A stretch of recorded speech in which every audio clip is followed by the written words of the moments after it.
இருக்கீங்களா? வாழை மீன் குழம்பு எப்படி வைக்கிறதுன்னு பார்க்கலாம் வாங்க. வாழை மீன்ங்க இது. வாழை மீன் வந்து நான் 3 வாழை மீன் வாங்கியிருக்கேன். இதில் வந்து சைடு முள் மட்டும்தான் இருக்கும், நடுவில் அவ்வளோ முள் இருக்காது. சைடு முள் எடுத்துட்டோம்னா நடுவில் வெறும் ஃப்ளஷ் மட்டும் தான் இருக்கும். இது வந்து நம்ம வெளியவே க்ளீன் பண்ணக்கூடாது. ஏன்னா வெளியவே க்ளீன் பண்ணிட்டு வந்தீங்கன்னா இதில் இருக்க சுண்ணாம்பு தன்மை நம்மளால் எடுக்க முடியாமல் டிசென்ட்ரி ஆக சான்ஸ் இருக்குது. அதனால நம்ம வீட்டில் கொண்டு வந்து தான் இதை மட்டும் நம்ம க்ளீன் பண்ணணும். இது எப்படி க்ளீன் பண்ணுறதுன்னு சொல்கிறேன். அந்த டைம்லலாம் நல்லா தரையில் போட்டு தேய்ப்பாங்க. இப்போ வந்து அந்த ப்ரொசீஜர்லாம் இல்லாதனால நாம் வந்து இந்த மாதிரி இரும்பு நார் இருக்குது பார்த்தீங்களா, அதனால் சுத்தமான நாரை எடுத்துக்கணும். எடுத்துக்கிட்டு இந்த மீன் இருக்குது பார்த்தீங்களா, இந்த மாதிரி கிச்சன் மேலே வச்சு இப்படி நீங்கள் தடவுனீங்கன்னா இங்கே பாருங்கள் அந்த கலர் வெளியே வருது. அந்த ஒயிட்டு சுண்ணாம்புன்னு சொல்லுவாங்க, இது பேர் சுண்ணாம்பு வாழை தான். இது புல் வாழை கிடையாது. இந்த சுண்ணாம்பெல்லாம் வெளியே வந்துடும். இது வந்துச்சுன்னா உங்களுக்கு வயிற்றுப்போக்கு எதுவும் வராது, மீனும் நல்லா ஃப்ரெஷ்ஷாக ஆகிடும். இது நீங்கள் வெளியவே க்ளீன் பண்ணிட்டீங்கன்னா இதோடவே கட் பண்ணி கொடுத்துருவாங்க, நீங்கள் உங்களால் க்ளீன் பண்ண முடியாது. ஸோ முக்கியமாக நீங்கள் இதெல்லாம் க்ளீன் பண்ணி தான் இது செய்யணும். நான் க்ளீன் பண்ணிவிட்டு சொல்கிறேங்க உங்களுக்கு. இங்கே பாருங்கள் எவ்வளோ இந்த ஒயிட்னஸ் வந்திருக்கு பாருங்கள், இவ்வளோ சுண்ணாம்பு. இதெல்லாம் எடுத்துடணுங்க. நான் முதல்ல வாங்கிட்டு வந்த மீனுக்கும் இதுக்கும் டிஃப்ரென்ஸ் பாருங்கள். இந்த மீன் எவ்வளோ ஒயிட்டாகிட்டு, இந்த மீன் அப்படியே இன்னும் அந்த கிரே கலர்லேயே இருக்குது. ஸோ நம்ம எல்லாமே இதே மாதிரி மாற்றிக்கிட்டு கட் பண்ணிக்கலாம். நம்மலாம் எடுத்துட்டேங்க, நல்லா ஒயிட்டாகிட்டு, நல்லா ஒயிட்டாக அழகாக இருக்குது பார்க்க. இப்போ வந்து இதை வாங்கிட்டு வந்துட்டோமே, இதை எப்படி கட் பண்ணுறது அப்படின்ட்டு நீங்கள் ஃபீல் பண்ண வேணாம். இந்த மாதிரி பிகினர்ஸ்க்கு சொல்கிறேன். இந்த மாதிரி ஒரு பெரிய சிசர் எடுத்துக்கோங்க. சைடு வாக்காலே நீங்கள் கட் பண்ணிட்டு வரணும். அதாவது நீங்கள் கை எடுக்க வேண்டாம், இப்படியே கட் பண்ணிக்கிட்டே கொஞ்சம் ப்ரெஷர் கொடுத்து கட் பண்ணிங்கன்னா நல்லா கட் பண்ணிடலாம். ஓகேவா? அவ்வளோதான், இதை கட் பண்ணியாச்சு. இப்போ இதில் இருக்கிறத வந்து நீங்கள் வெளியே எடுத்துடணும். ஒன்றும் பயம்லாம் கிடையாது. அதை கொஞ்சம் நல்லா வலிச்சு விட்டுட்டு இப்படியே நீங்கள் சிசர்லேயே கட் பண்ணி கீழே தள்ளிடுங்க. அவ்வளோதான், எடுத்தாச்சு. இப்போ சைட்லேருந்து ஏன் கட் பண்ண சொன்னோன்னா, அந்த சைடில் இருக்கிற அந்த பேலன்ஸ் இதெல்லாம் எடுத்துடணும். எடுத்து தொலைவு போட்டுடணும். அவ்வளோதான். இப்போ இது எல்லாமே நம்ம க்ளீன் பண்ணியாச்சு. இதில் இருக்கிற இந்த பிளாக்கை வந்து நீங்கள் கையை வச்சு எதுவும் பண்ணாதீங்க. இந்த கத்திரியை வச்சு நம்ம இந்த மாதிரி கீழே எடுத்துட்டோம்னா இந்த பிளாக் கலரில் இருக்கிறதும் வந்துடும். ஸோ இந்த மாதிரி பண்ணிவிட்டு நாம் அந்த ஹெட் பகுதி வேணும்னா போட்டுக்கலாம், இல்லைன்னா வேண்டாம். இப்போது இந்த மாதிரி உங்களுக்கு எவ்வளோ தேவையான சைஸ் வேணுமோ அந்த சைஸ் கட் பண்ணிக்கோங்க. எனக்கு தெரிஞ்சு நீங்கள் இது பெரிய ஸ்லைஸாக போட்டிங்கன்னா முள் சைட்லேருந்து எடுக்கிறதுக்கு கரெக்டாக இருக்கும். இந்த மீனை பொறுத்த வரைக்கும்ங்க இந்த சைடில் தான் முள் இருக்கும். இந்த பார்த்தீங்களா ஷார்ப்பாக இருக்குது. இது குழம்பு நல்லா வெந்ததுக்கப்புறம் இந்த சைடில் இருக்கிற முள் எடுத்துகிட்டு குழந்தைங்களுக்கு கொடுக்கலாம். அது ஓகேவா? இந்த மாதிரி பெரிய பெரிய துண்டாக கட் பண்ணிங்கன்னா ஒரு 2 பீஸ் வச்சாலே போதுமானதாக இருக்கும். அவ்வளோதான். இப்படியே கட் பண்ணிக்கிட்டே வாங்க. நம்ம செவ்லெல்லாம் எடுத்தாச்சு சைடில் இருக்கிறதெல்லாம். உங்களுக்கு இந்த ஹெட் பகுதி வேணும்னா போட்டுக்கலாம், ஏன்னா எல்லாத்தையும் நான் க்ளீன் பண்ணிட்டேன். வேணும்னா நீங்கள் எடுத்துக்கலாம், எடுத்து போட்டுக்கலாம். ஓகேவா?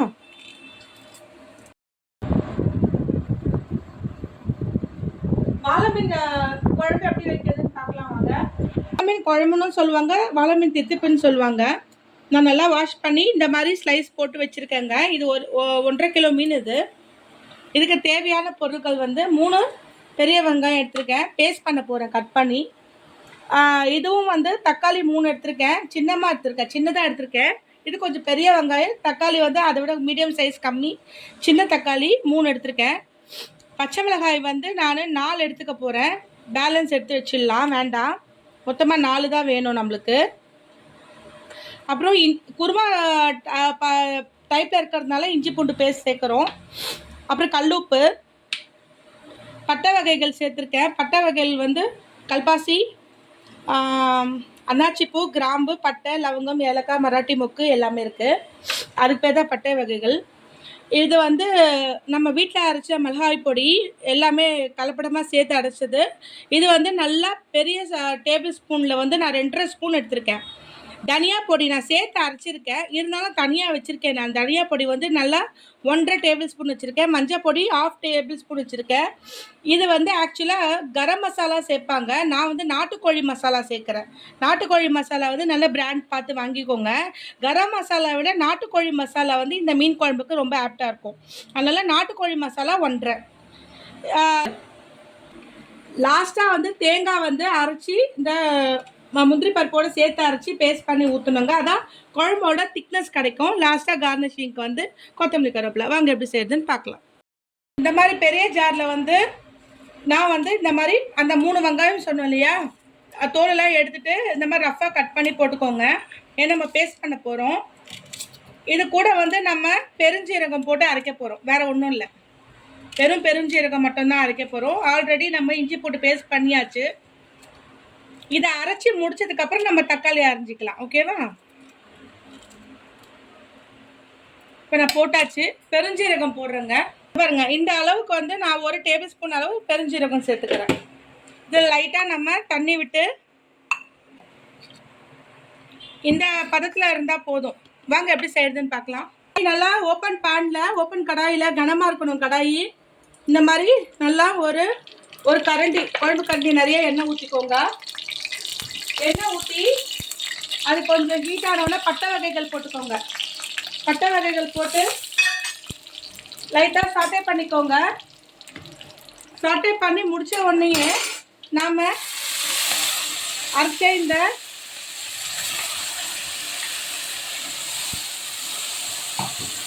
வெங்காயம் விழுதும் சோம்பு ரெண்டுத்தையும் போட்டு நல்லா வதக்கிக்கணும்.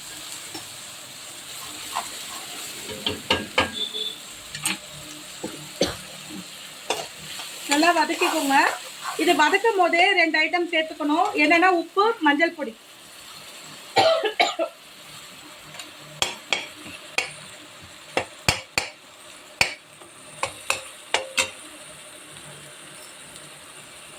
நல்லா 1 டேபிள் ஸ்பூன் ஃபுல்லாக உப்பு சேர்த்துக்கிறேங்க. இருந்த இந்த மஞ்சள் பொடியை நான் தள்ளிடுறேன். இது வந்து நல்லா ஒரு 1/2 டேபிள் ஸ்பூன். இப்போ நம்ம இஞ்சி பூண்டு அரைச்சி வச்சுருக்கோம்ல, நல்லா ஒரு 1.5 டேபிள் ஸ்பூனில் 2.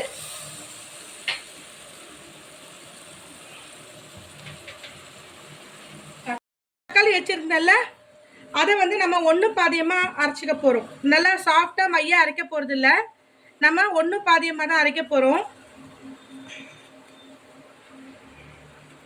இந்த குழம்பு வந்து நல்லா டேஸ்ட்டாக இருக்குங்க. இந்த மீன் குழம்பு மற்ற குழம்பை விட இந்த குழம்பு நல்லாவே இருக்கும். பல்ஸ் மோடில் ஒரு 2 சுற்றி இருக்கு, அவ்வளோதான். 2 சுற்று தான். இப்போது இதையும் இதில் கொட்டி பிழிஞ்சு விட்டுக்கலாம் அப்படியே. இப்போது இது எல்லாமே சேர்த்து வதக்கிறதுக்கு முன்னாடி நான் சொன்ன அந்த 3 மிளகாய் இருக்கு இல்லையா, அதை உடைச்சி போடுங்க. இது எல்லாமே சேர்த்து நம்ம இப்போ வதக்க போகிறோம்.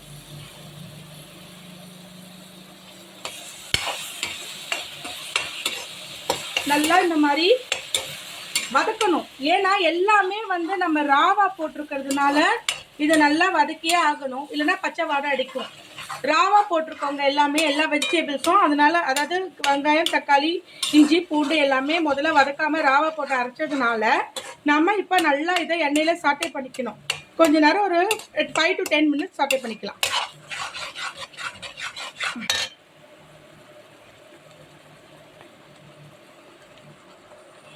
இப்போது மசாலா ஆட் பண்ணிக்கலாம். நான் சொன்ன காஷ்மீரி மிளகாய் தூள், இது கலர் மட்டும்தாங்க கொடுக்கும், காரம் இருக்காது. இது நல்லா ஒரு டேபிள் ஸ்பூன். இது வீட்டிலே அரைச்ச குழம்பு மிளகாய் பொடி 2.5 டேபிள் ஸ்பூன். தனியாக சேர்த்து அரைச்சது தான், இருந்தாலும் நான் தனியாக சேர்க்குறேன். இது வந்து ஒரு 1.5 டேபிள் ஸ்பூன். இது நாட்டுக்கோழி மசாலா, கரம் மசாலா கூட சேர்த்துக்கலாம். இது வந்து 1.5 டேபிள் ஸ்பூன். எல்லாமே போட்டு தண்ணி சேர்க்காம முதல்ல இதெல்லாமும் வதக்கிக்கோங்க. ஏன்னா மசாலாலையும் பச்சை வாசனை இருக்கும். இப்போ இதெல்லாம் நல்லா வதக்கிட்டு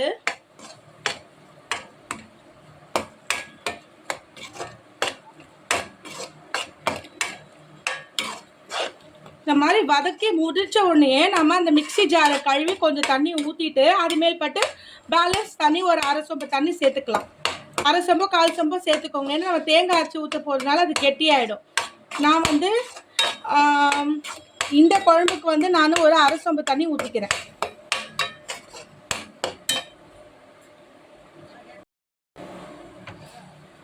இந்த மாதிரி சொம்பில் நான் இந்த மாதிரி மிக்சிலேயே ஊற்றிட்டேங்க அந்த தண்ணி. இந்த மாதிரி நான் வந்து ஒரு சொம்பு தண்ணி ஊற்றிக்கிறேன். இப்போதைக்கு 1லேருந்து 1.25 ஊற்றிருக்கேன் இந்த சொம்பில். அப்புறம் நம்ம தேங்காய் அரைச்சி ஊற்றும் பொழுது பேலன்ஸ் தண்ணி ஊற்றினோம்னா குழம்பு நல்லா திக்காக வரும். இப்போ இது நல்லா ஒரு 15 மினிட்ஸ் கொதிக்கட்டும். நம்ம அதுக்குள்ளே தேங்காய் பேஸ்ட் எப்படி அரைக்கிறதுன்னு பார்த்துக்கலாம் வாங்க. சந்தோஷம். நம்ம இந்த மாதிரி வெயிட் பண்ணி பதை போடுறது இல்லைங்க. இந்த மாதிரி வச்சு கூட நீங்கள் பதை போடலாம். இந்த மாதிரி போட தெரியாத பிக்னர்ஸ் இருப்பாங்க. நான் வந்து இதில் தான் போடுவேன் பதை. போட தெரியாத பிக்னர்ஸ் வந்து இதில் கை வலி வெட்டிக்கமோன்னு பயம் வரவங்க இந்த மாதிரி ஒரு ஷார்ப்பான ஸ்பூன் எடுத்துக்கோங்க. ஸ்பூனில் வந்து இந்த மாதிரி நீங்கள் ஒரு கோடு போட்டு இந்த எடுத்திங்கன்னா வந்துடும். இது வந்து நான் பிகினர்ஸ்க்கு சொல்கிறேங்க. இந்த மாதிரி ஒரு கோடு போட்டுடணும் ஃபஸ்ட்டு. அந்த கோடு போட்டதுக்கப்புறம் இந்த மாதிரி உள்ளே விட்டு எடுத்திங்கன்னா வந்துடும். ஆனால் வந்து இந்த முனை கொஞ்சம் ஷார்ப்பாக இருக்கணும். நீங்கள் இந்த ஷார்ப்புக்கு பயந்தீங்கன்னா இந்த ஷார்ப்பில் நீங்கள் பண்ணிக்கலாம். இது ஒன்றும் ஹேண்ட் அஃபெக்ட் பண்ணாது. ஓகேங்களா? இந்த மாதிரி நம்ம இந்த அரை முடி தேங்காயில் வந்து பாதி எடுத்துக்கலாம்.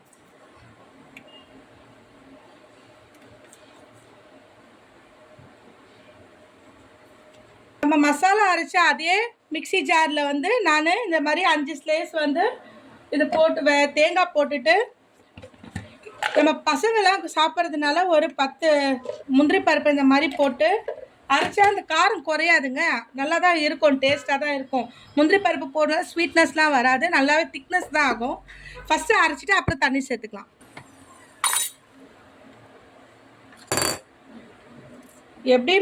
எப்படி சின்னதாக போட்டு அரைச்சாலும் இந்த மாதிரி கடைசியில் நிற்கோங்க. அது கொஞ்சம் சின்னதாக கட் பண்ணி போட்டு திருப்பி அரைச்சிட்டு அப்புறமா தண்ணி ஊற்றுங்க. இப்பயே ஊற்றிட்டிங்கன்னா அந்த தண்ணியோடு அது ரொட்டேட் ஆகிட்டுமே இருக்குமே தவிர மிக்ஸ் ஆகாது. இப்போது 1/4 டம்ளர் தண்ணி ஊற்றிக்கிறேன். இது வந்து தேங்காய் பேஸ்ட்டுக்கு மட்டும்தான். இந்த மாதிரி அரைச்சிக்கோங்க. நினச்சி உடச்சிங்கன்னா தேங்காய் உடச்சிடலாம். ஓகேவா? ஸோ தேங்காய் நல்லா கொதிச்சிடுச்சு.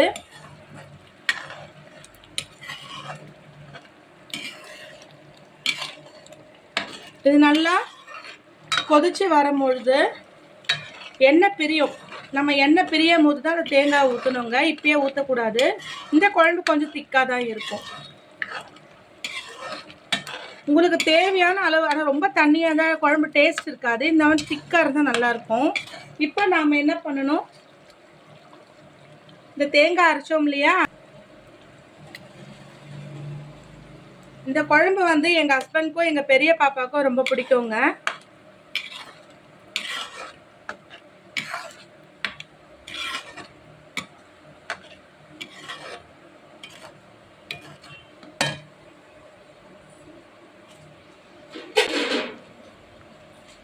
கொஞ்சமாக அந்த ஜாரில் மிக்ஸ் பண்ணி ஊற்றிக்கலாம்.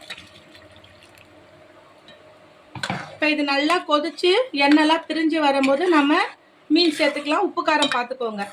இப்போ உப்பு காரம் பார்த்தீங்கன்னா தான் கரெக்டாக இருக்கும். எனக்கு எல்லாமே கரெக்டாக இருக்குது.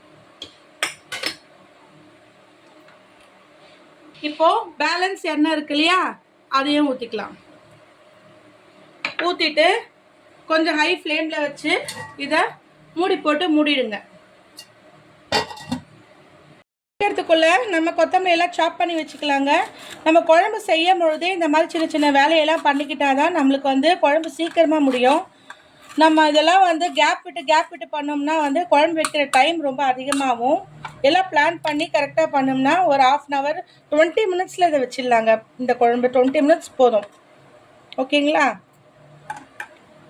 இந்த முழு மீனை நீங்கள் போட்டு குழம்பு வைக்கிறதா இருந்தாலும் வைக்கலாம். இல்லை இதுலேருந்து பாதி மீன் எடுத்து வச்சு நீங்கள் வறுக்கலாம் தான் வறுக்கலாம். வறுத்தா உங்களுக்கு இந்த வாழை மீன் கருவாடு டேஸ்ட்டில் இருக்குங்க. ஏன்னா இதுலேருந்து அந்த கருவாடு வரும். இதை காய வச்சு போட்டால் தான் அந்த கருவாடு வருது. அதனால இது வேணும்னா நீங்கள் வறுத்து கூட சாப்பிட்டுக்கலாம். பாதி நான் குழம்புல போட்டுட்டு மீதி நான் எடுத்து வச்சுப்பேன். ஏன்னா வறுத்து சாப்பிட்டா எனக்கு பிடிக்கும். அதனால் பார்க்கலாம். எனக்கு கரெக்டாக இந்த மாதிரி சின்ன சொம்புலங்க கரெக்டாக எனக்கு 2 சொம்பு வந்துச்சுங்க. முதல் சொம்பு வந்து நம்மளுக்கு வந்து அந்த மசாலாலாம் கரைச்சி ஊற்ற அதுக்கெல்லாம் வந்துச்சு. 2வது வந்து சொம்பு வந்து நம்ம அந்த தேங்காய் பேஸ்ட் அரைச்சி ஊற்ற வந்தது. இதுவே நீங்கள் பெரிய சொம்பு வழியாக எடுத்திங்கன்னா 1 சொம்பு தண்ணி போதும். எனக்கு சின்னதாக இருந்ததுனால 2 சொம்பு தண்ணி இருந்தது. ஓகேங்களா? எனக்கு கரெக்டாக இருக்குது தண்ணி, பதமும் கரெக்டாக இருக்குது, டேஸ்ட்டும் உப்பும் எல்லாமே கரெக்டாக இருக்குது. இப்போது கொதி வந்துடுச்சு. கொத்தமல்லி கருவேப்பிலை சேர்த்துட்டு நம்ம மீனை ஆட் பண்ணிக்கலாம். ஓகேவா? மீன் ஆட் பண்ணிக்கலாம். இப்போ நான் கொத்தமல்லி கருவேப்பிலை தூவி விட்டுட்டேன். இப்போ நம்ம மீன் ஆட் பண்ணிக்கலாம். மீன் வந்து ஒரே இடமா போடாமல் அங்கங்கே பரவி விட்டு போடுங்க. முக்கியமாக அந்த தலைப்பகுதியெலாம் நீங்கள் குழம்புல போட்டாலே நல்லாயிருக்கும். அங்கங்கே வந்து நீங்கள் பரப்பி விட்டு தான் போடணும். ஒரே இடத்துல போட்டிங்கன்னா ஒரே இடமா நின்று போயிடும் மீன்.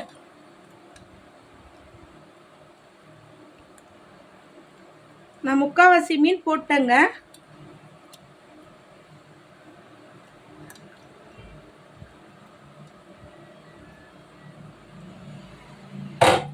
முக்கால்வாசி மீனை நான் உள்ளே தள்ளிட்டேன்.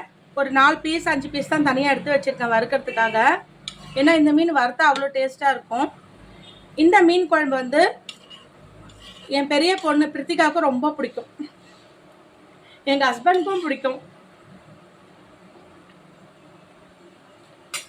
இப்போ வந்து ஒரு 10 மினிட்ஸ் மீன் வேகணும் இல்லையா? ஒரு 10 மினிட்ஸ் கொதிச்சோன்னே டேஸ்டியான வாழை மீன் குருமா, இல்லை வாழை மீன் குழம்பு, இல்லை வாழை மீன் தித்திப்பு, இது 3ல் எந்த பேர் வச்சுக்கிறீங்களோ நல்லா டேஸ்டியாக ரெடி ஆகிடும். நான் பாட்டு இருக்கக்கூடாதுங்க, அப்பப்போ திறந்து பார்க்கணும். ஏன்னா மீன் அடியில் தேங்கி நின்றுடும். அப்பப்போ வந்து இந்த மாதிரி ஒரு வாட்டி அடியில் விட்டு கிளறி விடணும். ஓகேவா? நல்லா ஒரு ஹை ஃப்ளேமில் ஒரு 10 நிமிஷம் வச்சு இறக்கிட்டோம்னா நம்ம வாழை மீன் தித்திப்பு ரெடி.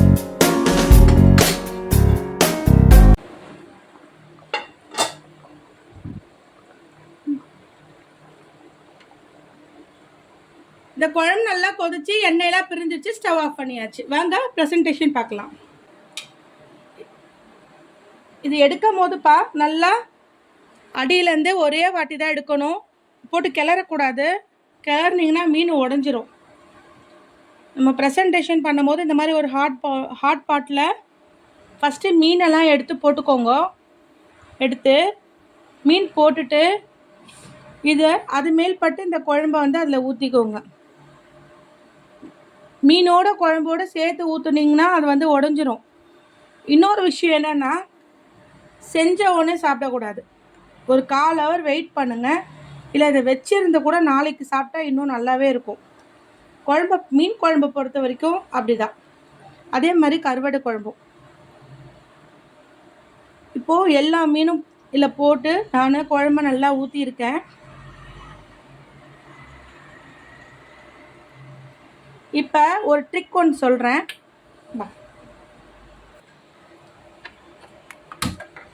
மீன் கம்மியாக இருக்குது, குழம்பெல்லாம் எடுத்துட்டேன் இல்லையா? இன்னும் ஒரு கொதி விட்டு எடுத்திங்கன்னா இருக்கிற எண்ணெயும் நல்லா மேலே வரும். அதுக்கப்புறம் திருப்பி நம்ம ப்ரெசன்டேஷன் பண்ணும்போது இதை ஊற்றி கொடுத்தோம்னா எண்ணெய் மேலாக்க நல்லாயிருக்கும். இப்போ பாருங்கள், கொதிக்க கொதிக்க திருப்பி ஒரு மேலே எண்ணெய் நல்லா வருது வந்துட்டா. இப்போ என்ன பண்ணணும், அந்த எண்ணெயை மட்டும் எடுத்து